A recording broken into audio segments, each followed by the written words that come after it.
Partiya Wekevu Demokrasiya Gelan Dem Partiye mîtînga hilbijartiniya dawiyê bi beşdarbûna hezaran rûnişvanan li navenda bajarê Wanê pêkanî. Namzetê çarda bajarvan bajarê mezin û bajarokên Wanê derketin ser dikê û girseh silav kirin.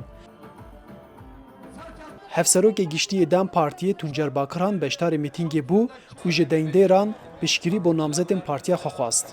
İnşallah Wanê Sûyekê adarê da yê dengekî rekor bistîne mizgînekî mezin hevalê me girtîgehê ra hevalê me sürgünê ra bişînin hevalê Wanê carek din dîsa rekora Kurdistanê dixin dest xwe. Bakiran gotinên Erdoganên derheqê Kurdan da ku wî gotibû bi saya me gelê Kurd keyfxweş û azadin bi bîrxist û got ku destê xwe danin ser vîjdana xwe û bêjin 22 salin em rojekê bi xweşî razan an ne. Bir gün rahat uyuyabildik mi? Rojekê bi tenê jî me azadî dît, ma me Kemal Kurkûz ji bîr kir, ma me Osman Şiban Servet Turgut ji bîr kir, me Dayika Taybet ji bîr kir, me ev Qayyum ji bîr kir ku 10 salin li ser îradeya gelê Kurdistaniyê. Hatice Yıldızı 75 salî ji ber ku pereşan ji keça xwe û hevalên vê yên girtîgehê hate girtin.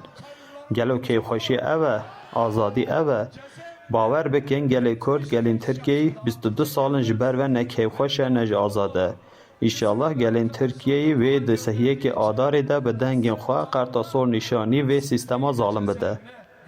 Erdogan di mîtînga partiya xwe ya Amedê da gotibû ku ev 40 salin li welatê wan teror heye û divê ne tenê bi riya ewlehiyê divê bi her awayî ev jê xilas be.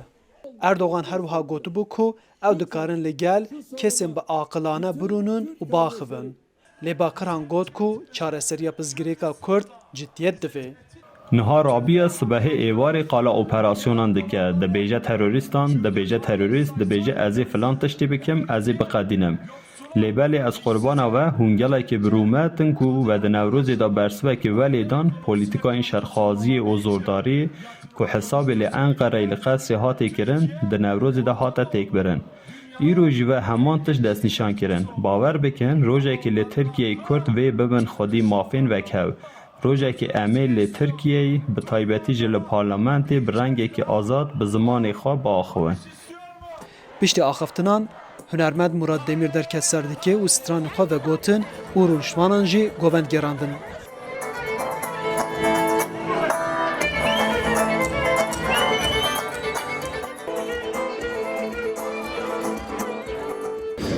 Belê xebatên hilbijartinê ber bi dawîbûnê ve diçe dengdêr dê roja yekşemê biçin ser sindoqan û dengê xwe bikarbînin.